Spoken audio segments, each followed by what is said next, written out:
दरम्यान खासदारांच्या निलंबनाचं कारण काय आहे ते जाणून घेऊया।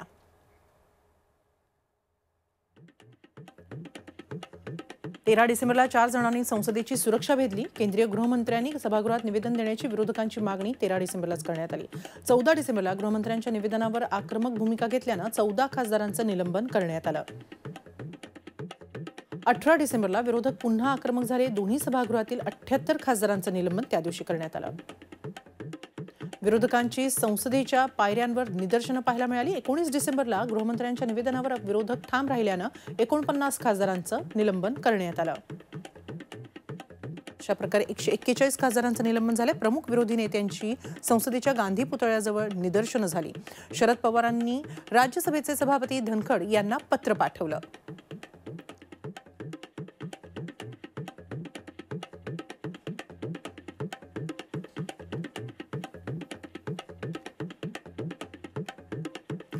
तर कोणत्या दिवशी कोणत्या सभागृहातील किती खासदारांचं निलंबन झालंय ती आकडेवारी आपण पाहतो आहोत। 14 डिसेंबरला लोकसभेतील 13 तर राज्यसभेतील 1 खासदाराचं निलंबन झालं। 18 डिसेंबरला लोकसभेतील 33 आणि राज्यसभेतील 45 खासदारांचं निलंबन करण्यात आलं।